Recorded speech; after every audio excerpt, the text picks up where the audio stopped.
Hello and welcome to a new video. Today about this beautiful 1939 Adler Favorit number 2, built here in Germany, in Frankfurt. And as you can see, the typewriter is in an amazing condition for this age. So there are no scrapes or something like that on the outside of the typewriter. Maybe the decals are coming off a bit, but even for this age they're still in good condition. I've spent a lot of time cleaning, repairing and polishing the typewriter. So for example, the bell on the back was missing, the platen feed rollers were more cubes than rollers, and yes, I polished the typewriter and cleaned it very well, so it types again nicely. And as you can see, the back is original, so there's nothing missing here, but the bell is finally working again.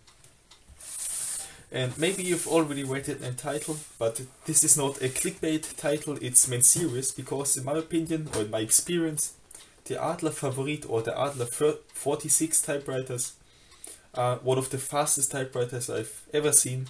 So they're perfectly made for speed typing, and you will see this later, the typing test.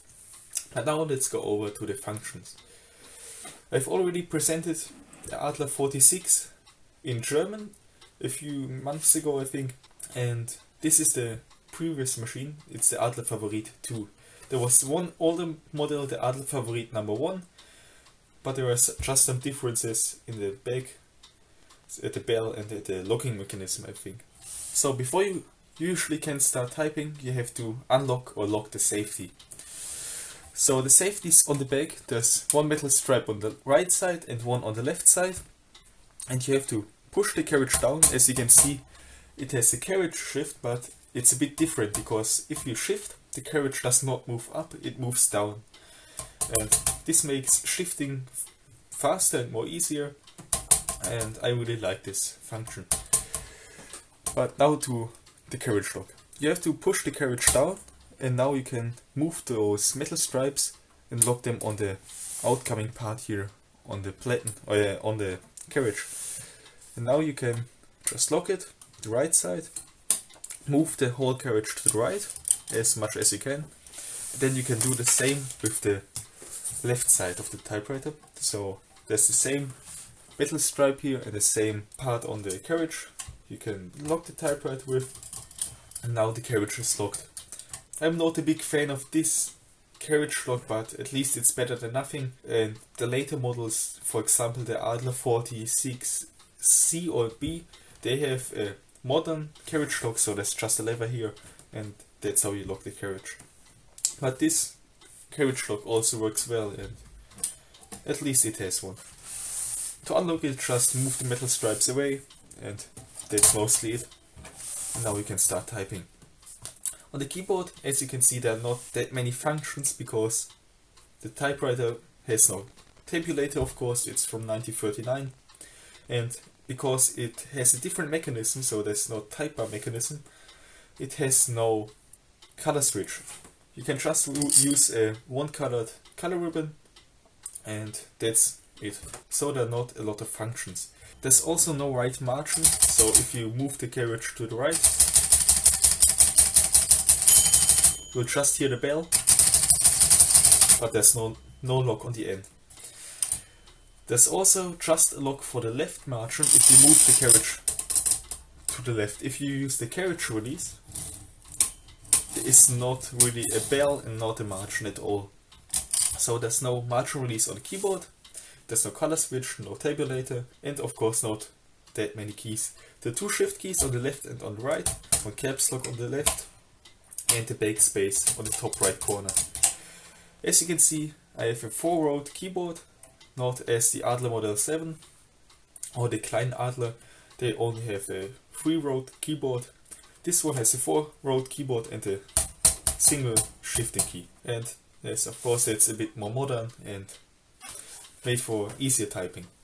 If you want to see the mechanism on this typewriter, you have just to loose those 4 screws here on the right, on the sides, and then you can lift the top of the typewriter. At the platen we have our color ribbons, As I already mentioned, you can just use a single colored ribbon and yes, regular spools. And yes, make sure that your typewriter is clean, because those typewriters are not like type lever machines that can be dirty and still type. Those typewriters have to be clean. So make sure to clean and service your machine, because then it will type well. If you go over to the carriage on the right side, we have our carriage release. Here there's also one on the left side. There's also just one platen knob on the carriage, so there's not a second one on the left side. There's a paper release above the platen knob, and make sure to lock it, because otherwise your platen feed rollers will become cubes like mine were, and you have to spend lots of time to make them round again. That's it with the functions on the right side. On top of the platen we have our paper bale with 2 rubber rollers, and on the right side we have our line spacer, the second carriage release. Down here you have adjustment for the line spacer, and finally you have this lever here. If you push it up, the platen does not make any sound when you turn it. If it's pushed down like it's now, it, as you can hear, makes sounds. If you want to move the margins, there are those 2 little levers here. You have to pull them up, and now you can move them to the left or right. As I already mentioned, the right margin just uses the bell, so there's no lock at the end of the line. So there's the bell, and after the bell there's no lock at all. Yes, and that's it with the functions. Let's go over to typing, and then you will see why it's one of my speed typewriters.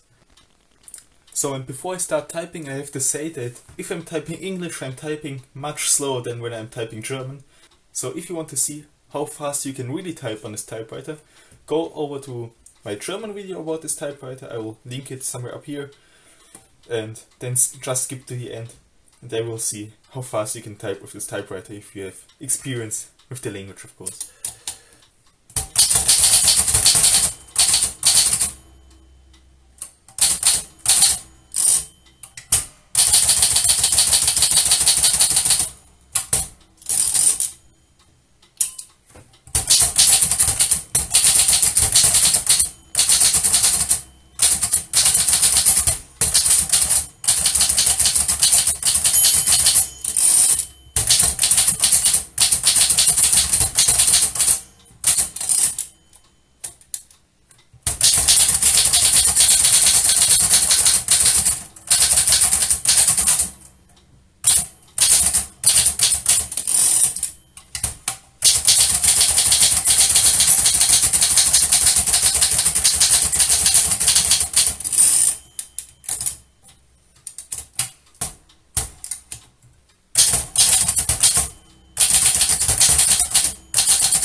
So it's just a small text, but at least better than nothing.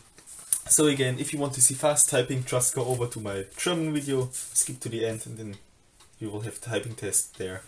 So to sum things up, the Adler Favorit 1 or 2 or the 46 ABC are one of the greatest typewriters built in the 1930s. Not just from the design. If you have a look, in my opinion, this is a great design, and it's also typing pretty nice for this age. So if you have a look on other typewriters, of course, there were all the Ericas that typed amazing too, but there were also typewriters like the Mignon that